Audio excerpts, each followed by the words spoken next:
University की एक भरी हुई क्लास में उस वक्त सब हैरान रह गए जब प्रोफेसर ने अचानक एक शादीशुदा तालबा को ब्लैक बोर्ड के पास बुलाया और उससे कहा कि बोर्ड पर ऐसे 25 से 30 लोगों के नाम लिखो जो तुम्हें जिंदगी में सबसे ज्यादा अजीज हों।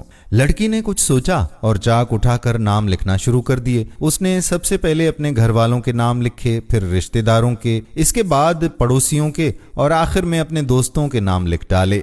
पूरी क्लास खामोशी से इस अजीब खेल को देख रही थी। जब वो तमाम नाम लिख चुकी तो प्रोफेसर ने कहा कि अब इनमें से वो 5 नाम मिटा दो जो तुम्हें बाकियों से थोड़े कम पसंद हैं। लड़की ने हिचकिचाते हुए डस्टर उठाया और सोचने के बाद दोस्तों के नाम मिटा दिए। प्रोफेसर रुके नहीं, उन्होंने कहा कि अब मजीद 5 नाम मिटा दो। इस बार लड़की ने बोझल दिल के साथ अपने पड़ोसियों के नाम साफ कर दिए। खेल अब संजीदा होता जा रहा था। प्रोफेसर ने अगला हुक्म दिया कि अब 10 और नाम मिटा दो। लड़की गहरी सोच में पड़ गई और फिर कांपते हाथों से उसने अपने सारे रिश्तेदारों के नाम भी मिटा दिए। अब ब्लैक बोर्ड पर सिर्फ 4 नाम बाकी बचे थे, उसके अम्मी अबू, उसका बेटा और उसका शोहर। क्लास का हर तालिबे इल्म सांस रोके इस मंजर को देख रहा था। सब जानते थे कि अब फैसला बहुत मुश्किल होने वाला है। प्रोफेसर की आवाज फिर गूंजी, इनमें से मजीद 2 नाम मिटा दो। लड़की की आंखों में आंसू आ गए। ये कोई आम फैसला नहीं था।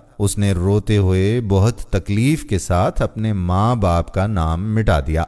अब बोर्ड पर सिर्फ 2 नाम बचे थे, उसका बेटा और उसका शोहर। क्लास में सुई गिरने की आवाज भी सुनी जा सकती थी। प्रोफेसर ने आखिरी बार कहा कि इनमें से भी 1 नाम मिटा दो। लड़की बिल्कुल सहम गई। वो कुछ देर खड़ी कांपती रही। उसके आंसू रुखसारों से गिर रहे थे और फिर उसने रोते हुए अपने ही बेटे का नाम मिटा दिया। पूरी क्लास दंग रह गई। सब की नजरें बोर्ड पर अकेले बच्चे उस एक नाम पर थीं और वो उसके शोहर का नाम था। प्रोफेसर ने उस लड़की को अपनी सीट पर बैठने का इशारा किया और पूरी क्लास की तरफ देखकर पूछा कि क्या कोई बता सकता है कि आखिर बोर्ड पर सिर्फ शोहर का नाम ही क्यों बचा? सब खामोश थे, किसी के पास कोई जवाब नहीं था। तब प्रोफेसर ने दोबारा उस लड़की से पूछा कि तुमने अपने माँ बाप और यहाँ तक कि अपनी औलाद का नाम भी मिटा दिया, आखिर इसकी क्या वजह थी? लड़की ने आंसू पोंछते हुए जो जवाब दिया उसने सबके दिल जीत लिए। उसने कहा कि सर, वक्त के साथ मेरे माँ बाप मुझे छोड़कर इस दुनिया से चले जाएंगे। मेरा बेटा बड़ा होकर अपनी जिंदगी में मसरूफ हो जाएगा। कल वो मेरे साथ रहेगा या नहीं